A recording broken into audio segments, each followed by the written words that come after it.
que en México hubo una preocupación hasta cierto punto temprana por evitar la estulticia de la pena de muerte y su falta también de practicidad, ¿no? Esto el Marqués de Beccaria lo supo ver muy claramente. No tenía los grandes discursos sobre dignidad ni sobre derechos humanos, don César Bonesana, como no lo tenía el Beccaria mexicano, el tlaxcalteca, don Manuel de Lardizábal y Uribe. Lo que decían era algo muy cierto. En términos Foucaultianos, no sirve la pena de muerte, sirven mucho más las cárceles como entidad disuasoria, como entidad política, de simbolismo político en cuanto a la capacidad que tiene el Estado para castigar,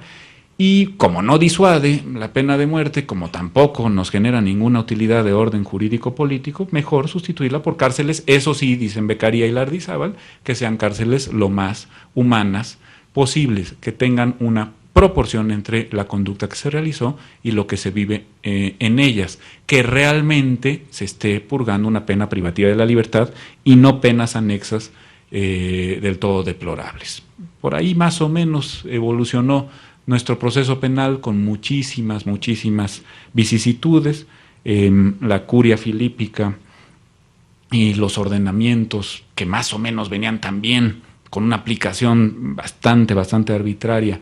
a principios del siglo XIX, fines del siglo XVIII, desde la vieja tradición castellano-leonesa de derecho punitivo. Bueno, pues todos estos instrumentos que no eran propiamente normativos, eran mucho más principialistas, generaban el desarrollo de principios antes que el establecer preceptos de exacta aplicación, pero fueron matizando nuestro acercamiento a la pena de muerte hasta que llegó la Guerra de Independencia. Y en el caso de la Guerra de Independencia, como se trataba de delitos de lesa majestad, pero nadie sabía en toda Iberoamérica quién estaba de parte del rey y quién no, porque nadie sabía quién era el rey, ¿no? A final de cuentas, pues si estabas del lado de José Bonaparte y la suerte te sonreía, pues muy posiblemente el traidor era el que estaba del lado de Fernando VII, y quien decretaba la necesidad de la independencia de estos reinos y provincias podía estar cometiendo delito de lesa majestad, por increíble que parezca, contra ambos reyes o contra los tres reyes, porque Carlos IV también era rey, y entonces aquello era un verdadero despapalle. Bueno, pues los delitos de lesa majestad eran penados tanto del lado realista, por decirlo de manera un poco reduccionista, como del lado insurgente. Y estos delitos pues eran castigados con la pena máxima que puede caber en el derecho penal, en tanto que se estaba atentando no solo contra el rey, sino contra la monarquía e incluso contra la religión propia de la misma monarquía. Un ejemplo muy cercano a estas celebraciones es lo que ocurría con aquel que se atreviera a jurar el código impío y herético que se llamaba Decreto Constitucional de Apatzingán, y que fue declarado impío y herético por la Inquisición, y que generaba la necesidad de al que había jurado semejante cuestión casi herética, pues incoarle un proceso que podía terminar en la pena de muerte si llevábamos la Inquisición hasta sus últimas consecuencias. Insisto, Inquisición porque se trata de un tribunal moderno, cuyas pesquisas son realizadas en términos muy modernos y que terminan con penas muy graves y desde luego no proporcionales a la conducta que se hubiera cometido. Por eso el famoso perdón de Bravo, que tiene un cuadro precioso, ahí está en Palacio Nacional, cuando don Nicolás Bravo perdona a los realistas, a pesar de que las fuerzas realistas habían asesinado a su padre y habían ejecutado a su padre y a su hermano unos cuantos días antes, es tan expresivo de esta cuestión. Sí, Nicolás Bravo no solo está siendo muy bueno, sí, desde luego era muy bueno, pero además está dando un ejemplo de piedad en la aplicación de las normas punitivas que hasta el momento no se había dado en toda nuestra muy cruenta guerra de independencia. Sabemos que en ambos bandos se enviaron a la muerte, por cierto, sin confesión y sin los últimos sacramentos, lo cual en una sociedad de pensamiento católico pues equivale tal cual a enviar al infierno a las personas, ¿no?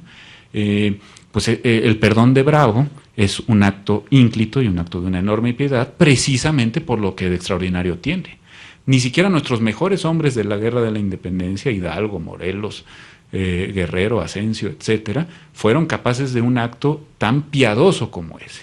que además implicaba perdonar a los asesinos de familiares en la más alta, en la más cercana de las relaciones sanguíneas. Bueno, sea de ello lo que fuere, pues tampoco es que hubiera muchísima conciencia de lo innecesaria que era la pena de muerte. Al contrario, una y otra vez se reproducen, si no en cuanto a una fenomenología muy constante, sí en cuanto a su mantenimiento en los recién nacidos códigos de procedimientos y códigos sustantivos penales. No había realmente una preocupación por la abolición hasta que la Constitución de 1857 toca el tema y dice, la verdad es que pues ahorita estaría a todo dar que tuviéramos el desarrollo cultural suficiente como para abolir la pena de muerte, pero ni modo, estamos todavía muy en pañales. Eso es lo que está diciendo el constituyente, con palabras mucho más hermosas y pomposas que las mías, pero lo que está diciendo es, no estamos listos para abolir la pena de muerte en los casos del salteo de caminos, en los delitos de traición a la patria, que eran los viejos delitos de lesa majestad,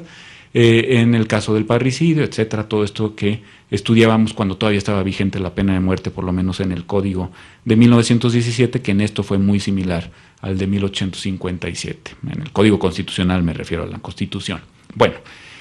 no pudiendo abolirse la pena de muerte, pues la situación fue mucho más complicada en las épocas de República Restaurada. Ya hemos visto lo que decía Francisco de León Carvajal en plena época del Segundo Imperio,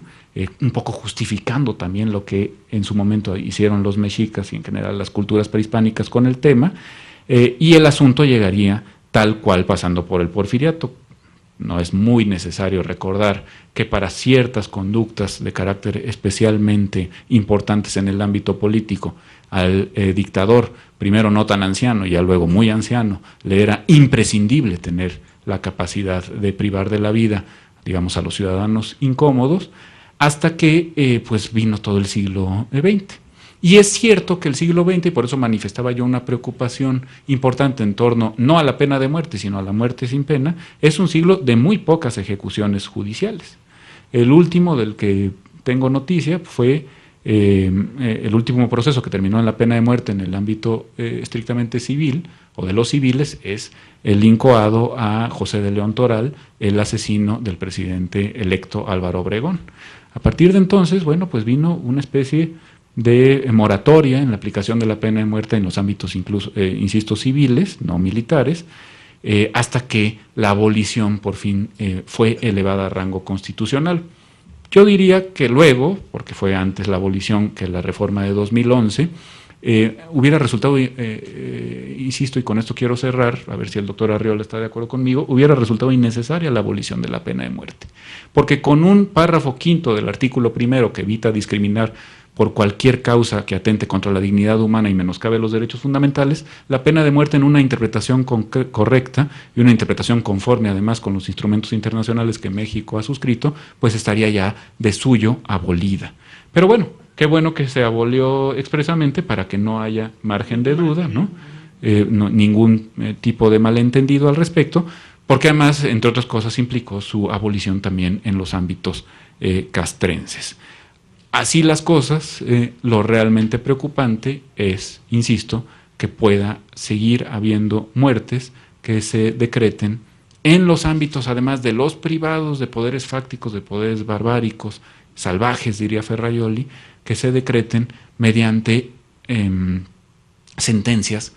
pues, de poderes que son evidentemente ajenos a la República, ¿no? Es decir, la muerte sin pena es, si cabe, un mal que tenemos que combatir con mayor prestancia que aquella que utilizamos y que nos llevó en este rapidísimo recorrido, pues casi 500 años, respecto de la pena de muerte, hoy por hoy afortunadamente eliminada, incluso de nuestro ámbito cultural más inmediato, porque creo que ya muy pocas personas defenderían la posibilidad de regresar, además sería contrario a la Constitución por el principio de progresividad, de regresar a las condenas